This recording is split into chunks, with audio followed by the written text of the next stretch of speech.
वहाँ पर जगह के बारे में बताना है। इससे पहले मैं कुछ आपको दिखाना चाहता हूँ जिसको देखकर सुबह सुबह दिमाग ख़राब हो जाता है। और जब मैं रात सोया और जब मैंने खिड़की खोलकर देखा तो भाई मेरे तो होश उठ गए कि ये मैं कहाँ फंस गया, मैं कहाँ आ गया।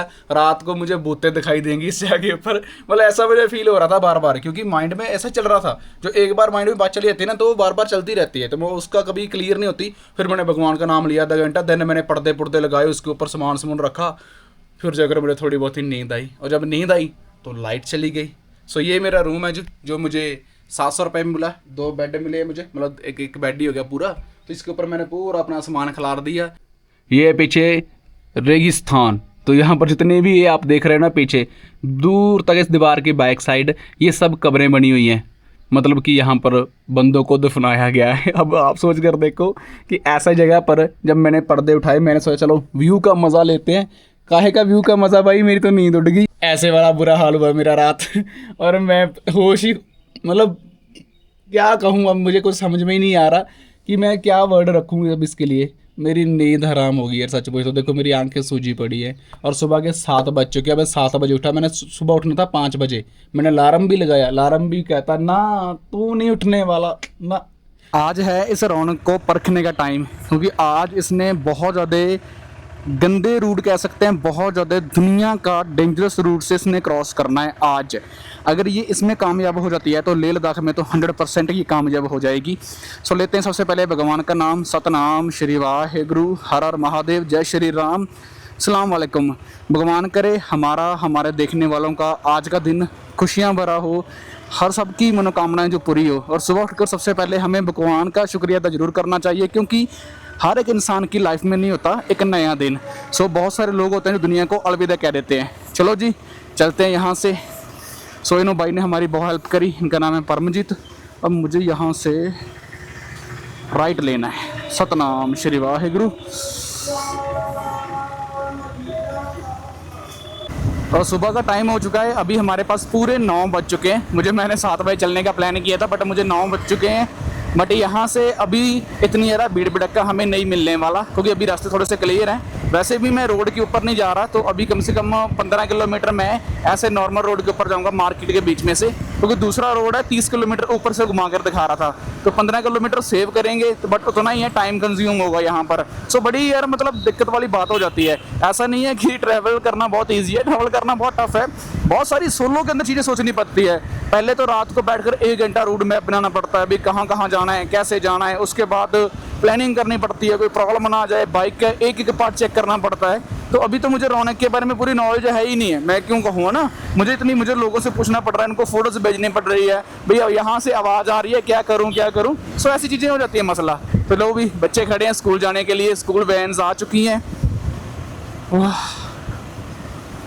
यहाँ पर लिखा तो हुआ है ले, बट ये नहीं लिखा कितने किलोमीटर यहाँ से। तो ओनली ले का नामो निशान लगा दिया, ऊपर लिखा उर्दू में, नीचे इंग्लिश में। वाह, अबे लिख भी दो ना भाई कितने किलोमीटर है, मुझे यहाँ से निकलते हुए हौसला मिल जाए भाई इतने किलोमीटर है। यहाँ से पेट्रोल डलवा लेते हैं। वैसे तो हमारे पेट्रोल के 4 डंडे पड़े हैं अभी, तो फिर भी 400-500 का तेल इसमें आ जाएगा। तो कोई रिस्क नहीं लेते, टैंकी फुल करवाते हैं, तो फिर टेंशन फ्री होकर आगे निकल जाएंगे।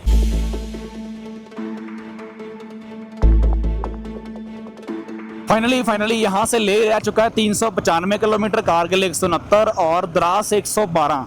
तो आज मैं रुकने वाला हूँ द्रास के अंदर। सो लेट्स सी कि वहाँ पर कितने टाइम में पहुँच पाते हैं, क्योंकि ये जो जा रही है सिंध रिवर।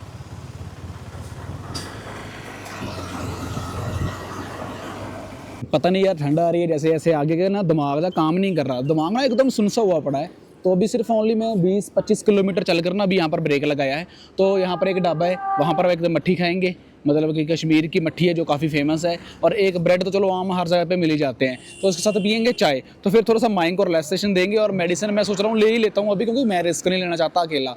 तो अभी आगे हो रही है बहुत तगड़े वाली बारिश, और अंकल बता रहे थे कि कल रात के परसों रात वहाँ पर लैंडस्लाइडिंग हुई थी। थोड़ा सा रोड खराब है बेटा, बच के जाना। ये है भाई आज की अपडेट। तो आगे 3-4 दिन, 5 दिन, 10 दिन रोड ऐसा ही रहने वाला है। सो रिस्क से बड़ा। और जगह जगह ऊपर लिख रखा है, पता है क्या लिख रखा है इन्होंने?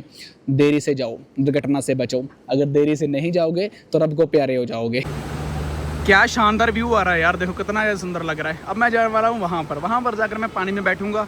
अगर मैंने शूज़ उतारे, जहाँ बैठने की वाली जगह हुई, शूज़ उतार कर वहाँ पानी का मज़ा लेंगे। इस सिंध रिवर का। वाह क्या व्यू आ रहा है। और लकड़ी का पुल देखो, कभी भी टूट सकता है और नीचे बंदा जा सकता है।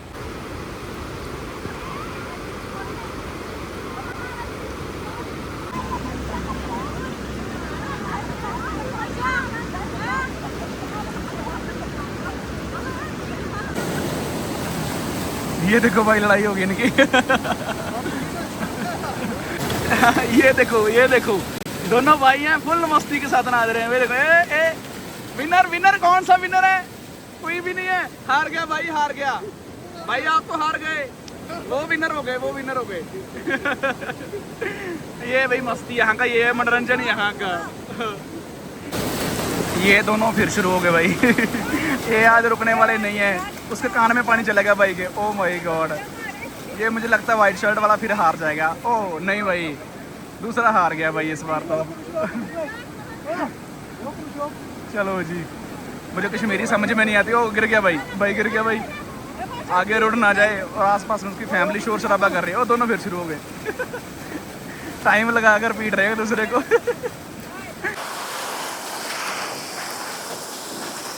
क्या खूबसूरत वादी है यार। पानी बहुत ठंडा है यार, पानी सच में बहुत ठंडा है।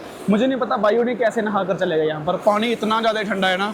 और मैंने एक पैर ऊपर रख रखा है, दूसरा पैर नीचे रख रखा है, और मुझे डर भी है।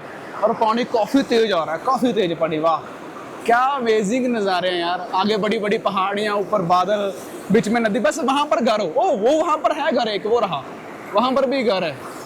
क्या बात है यार, खूबसूरत, बहुत ज़्यादा सुंदर।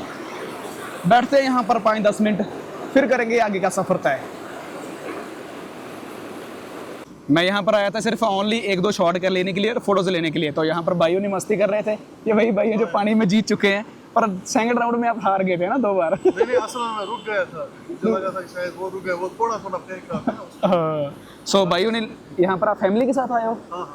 तो भाइयों ने आया बारामूला से। अगर आपने मेरे पास्ट के व्लॉग देखे होंगे तो हम भी बारामूला के अंदर 2 दिन रुके थे।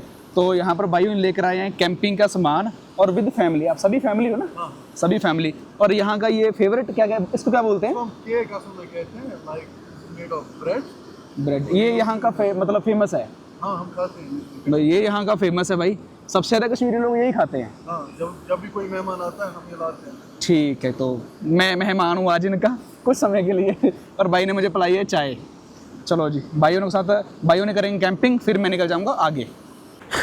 अगर ये पुल टूट गया तो यहाँ पर आने का कोई रास्ता नहीं है। बट इस पुल को देखो कैसे गंदी गंदी लकड़ी से खड़ा रखा है। और ये देखो लकड़ियाँ काम भी रही हैं, देखो करो।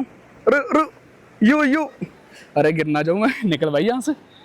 ऐसी वैलियाँ आपको और भी बहुत सारी आगे मिलेंगी। तो चढ़ाई देखो कितनी ज़्यादा है आगे। और मैंने तो यहीं पर ही 11 बजा दिया भाई।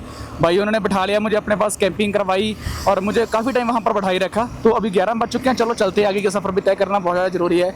क्योंकि हर मोड़ के ऊपर लिखा हुआ है, हर सड़क के नीचे ऐसे लिखा हुआ है गो स्लो। भाई नीचे कौन पड़ेगा, साइड पे लगाओ ना। स्लाइडिंग हो रही है देखो, पावरफुल वाली लैंड स्लाइडिंग। पुलिस वाले भाइयों को बोल रहे हैं रुक जाओ रुक जाओ। कॉल कर दी फौज ने साथ के साथ ही, तो लैंड स्लाइडिंग हो रही है।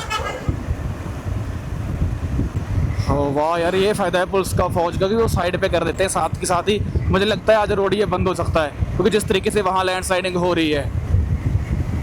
सोनमर्ग यहाँ से रह चुका सिर्फ ओनली 15 किलोमीटर, और वादियों के नज़ारे क्या खूबसूरत हैं। अभी ये वादियाँ जितनी है ना, ये ग्रीन ग्रीन दिख रही हैं, बट नेक्स्ट मंथ यहाँ पर सभी जगह के ऊपर वाइट चादर बिछेगी। एटलीस्ट ये रोड भी है ना जो सीमेंट का दिख रहा है, इसके ऊपर भी वाइट चादर आ जाएगी। तो अब देखो कितना ज़्यादा मज़ा आएगा। जैसे हम गए थे ना कन्याकुमारी साइड, तो वहाँ पर देखे थे हमने वाइट नमक के दूर दूर तक बड़े बड़े भंडार, और यहाँ पर देखने को मिलते हैं बर्फ़ के भंडार। मतलब स्टार्टिंग में कुछ ऐसा, एंडिंग में कुछ और। वाह क्या बात है। अरे भाई तुझे क्या हो गया, लाइविल माना ना एंड लाए हैं तूने, कभी इधर कभी उधर, कभी इधर कभी उधर। मुझे लगता है ये स्वर्ग में जाएंगे।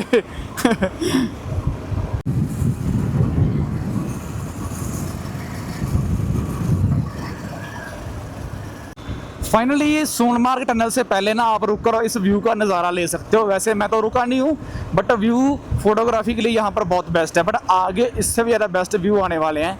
तो ये अच्छा कि सोनमार्ग टनल इसमें से बीच में से गुजरेंगे। ये खुद सी बना रखी है इन्होंने चूहे की तरह। तो इससे निकलेंगे और फिर हम पहुँच जाएंगे पहाड़ी के दूसरी साइड। देखो भाई, ये तो बिल्कुल पास ही बना रखी है इन्होंने। अरे ये बड़े गलत बना रखी है इन्होंने यार। चलो चलते हैं। सोनमार्ग यहाँ से रह चुका है 12 किलोमीटर। वाह क्या बात है भाई, कितने पंखे लगा रखे हैं बड़े बड़े, देखो कितने बड़े बड़े। अरे ठंडी ठंडी हवा आ रही है, बिल्कुल ठंडी ठंडी। फाइनली पहुंच चुके हैं सोनमार्ग के अंदर और यहाँ पर है इको पार्क। तो यहाँ पर आपको ज़बरदस्ती गाड़ियाँ करवाकर आपसे कहा जाएगा कि हाँ जाओ यहाँ जाओ। अगर पहली बार आ रहे हो तो, जैसे मैं अकेला था, मुझे 2-3 बार रोका गया बट मैं रुका नहीं। सो अगर आपने सोनमार्ग के अंदर रुकना, यहाँ पर रुक सकते हो, कुछ नहीं है, बस ये एक पार्क बना हुआ है। ऊपर आप टेंट वगैरह लगा के रह सकते हो। यहाँ पर इतने बड़े बड़े घर हैं, हॉस्टल हैं, खाने पीने के लिए सही है। मतलब अगर आपने कैंपिंग वगैरह करनी है तो आप सोनमार्ग के अंदर यहाँ पर रुक सकते हो। अगर आपने कैंपिंग वगैरह नहीं करनी तो आप बिना ब्रेक लगाए यहाँ से निकल जाओ आगे सीधा, और सीधा आगे जाकर अपने डेस्टिनेशन के ऊपर आकर मजे लो। क्योंकि सोनमार्ग है तो मोस्टली यहाँ पर क्या है, बड़े बड़े दरख्त हैं, बड़ी बड़ी वैलियाँ हैं, ऊपर बर्फ पड़ रही है और ऊपर बड़े बड़े बादल है। ऐसा कुछ हमें यहाँ पर देखने को मिल रहा है। तो यहीं पर ही आर्मी कैंप वगैरह बने हुए हैं, ये देखो सामने।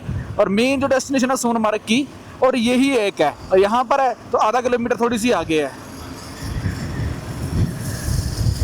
हेलो, इसे ना 2-3 रास्ते पड़ते हैं तो आपको कंफ्यूज हो जाओगे। जैसे मेरे सामने वो गाड़ी मेरे बिल्कुल पीछे थी दोनों, तो मैं इस साइड से आगा जिस साइड से मुझे मैप लेके आ रहा है। तो आप उस साइड से भी आ सकते हो, एक रास्ता बीच में से जाता है ऐसे मार्केट वाला, वो भी ले सकते हो। नहीं पता चले तो पूछ लेना मेरी तरह। तो मैंने सीधा ही पूछ लिया, भाई मुझे ऐसे ऐसे करके यहाँ पर जाना है। तो वो बोले कि ये वाला रूट पकड़ो आप, द्रास के लिए ये रूट है। ले रह चुका है 344-6, और बालटाल जो अमरनाथ बालटाल कैंप है वो यहाँ से सिर्फ ओनली 15 किलोमीटर है। बट अभी जो हम रुकेंगे यहाँ से सिर्फ 4 से 5 किलोमीटर दूर एक है फिश पॉइंट। फिश मतलब मच्छी वाला पॉइंट है, मच्छी के कुछ पॉइंट वगैरह, वहाँ पर रुकेंगे 2 मिनट 4 मिनट, वहाँ पर रेस्ट करेंगे। देन वहाँ पर फोटोज वगैरह खींचेंगे इन सुनी वादियों के अंदर। सुंदर सुंदर वादियाँ यार, कौन सा बार बार आना है। मच्छी पॉइंट दिखाऊंगा अभी आपको, मन में पानी तो नहीं आ गया मच्छी के नाम सुनकर? अभी अपने दोस्त को बोलो भाई चल भाई मच्छी लेने चलते हैं, खाएंगे पियेंगे। ना भाई ना, मच्छी खाना, किसी जीव को मारना बहुत बड़ा पाप है। पहुंच चुके हैं the last village of Kashmir. यहाँ पर आकर जो कश्मीर का है लास्ट विलेज है जो खत्म हो जाता है, और इससे आगे शुरू होता है बहुत ज़्यादा खतरनाक वाला रास्ता। शायद उसका ब्लॉग आपको कल देखने को मिलेगा, क्योंकि वो रास्ता ही इतना ज़्यादा खतरनाक है। अब देख लो यहाँ पर कोई बैरिकेडिंग नहीं है, सिर्फ ओनली सड़क है, और नीचे कम से कम 100 फुट 200 फुट, अगर आंख थोड़ी सी भी इधर उधर हुई ना तो 200 फुट सीधा नीचे जाएंगे। तो यहाँ पर बन रही है एक टनल, वो सामने बिल्कुल टनल है, और उस टनल के जरिए जब बर्फ वगैरह यहाँ पर बहुत ज़्यादा पड़ती है तो रास्ते ये ब्लॉक हो जाते हैं, बंद हो जाते हैं। तो इसी टनल के जरिए इस रास्ते को, मतलब कितने किलोमीटर होगा ये तो मुझे पता नहीं है, अभी गूगल पे देखना बाकी है क्योंकि मैंने देखा ही नहीं। एक्साइटमेंट इतनी, देखो कितने बड़े बड़े पहाड़ है, और वो बादलों की वजह से पहाड़ दिख भी नहीं रहे, ऐसे वाला नज़ारा है। The last village of Kashmir में आपको देखने को मिलेगा। सो उम्मीद करता हूँ कि आपको ये सफ़र बहुत अच्छा लग रहा होगा, बहुत ज़्यादा खूबसूरत लग रहा होगा। अगर पहली बार चैनल पे है ना तो चैनल को जरूर सब्सक्राइब कर देना, ऐसा ना हो सब्सक्राइब मत करो। और ले की जो नई सीरीज़ है 2025 सोलो चल रही है मेरी अकेला, मैं आया हूँ अपनी इस KTM 390 एडवेंचर के साथ, और ये रही हमारी रौनक। शुक्रिया, तूने मुझे इतना बड़ा अच्छे वाला सफ़र दिखाया, और अभी मैं यहाँ पर पहुँच चुका हूँ। सो लेट्स सी, चलते हैं जी। अभी इस व्लॉग को यहीं पर करते हैं ख़त्म, इसी पर खत्म करते हैं, और आप एंजॉय करो इस नए नए शॉट्स का। सुकून मिल रहा है, इस पत्थर के ऊपर बैठूंगा मैं कुछ टाइम, और पत्थर पर बैठकर मैं इन वादियों का लास्ट विलेज ऑफ कश्मीर का मजा लूंगा आराम से।